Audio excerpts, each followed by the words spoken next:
अस्सलाम वालेकुम नाज़रीन, आज हम बात करेंगे सौंफ और सौंफ के पानी के बारे में, ख़ास तौर पर रात को उसे पीने के हैरत अंगेज़ फ़वाइद पर।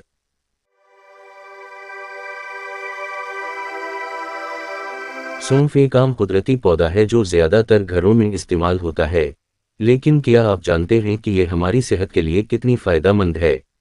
सबसे पहले तो ये जान लें कि सौंफ के पानी में एंटीऑक्सीडेंट्स और ज़रूरी ग़िज़ाई अज़ा पाए जाते हैं, जो जिस्म को अंदर से मज़बूत करते हैं। रात को सौंफ का पानी पीने से निज़ाम हज़म बेहतर होता है। ये पेट की गैस और बदहज़मी को कम करता है और खाने को आसानी से हज़म करने में मदद देता है। अगर आपको नींद के मसाइल हैं तो सौंफ का पानी एक बेहतरीन कुदरती इलाज है। इसमें मौजूद मरकबात दिमाग को सुकून देते हैं और गहरी नींद लाने में मदद करते हैं।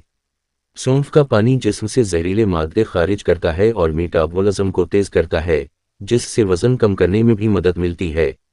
सौंफ में मौजूद एंटीऑक्सीडेंट्स जल्द को अंदर से साफ करते हैं, जिससे आपकी जल्द ज़्यादा साफ और निखरी निखरी दिखाई देती है। इस्तेमाल का तरीका यह है कि रात को सौंफ के चंद दाने पानी में भिगो दें और सुबह इस पानी को पी लें, या रात को सोने से पहले उसे पीने की आदत बनाएं। ये था सौंफ और सौंफ के पानी के हैरत अंगेज़ फ़वाइद का जिक्र। आप भी उसे अपनी रोज़मर्रा ज़िंदगी में शामिल करें और इसके शानदार असरात देखें। हमें दुआओं में याद रखें। अल्लाह हाफ़िज़।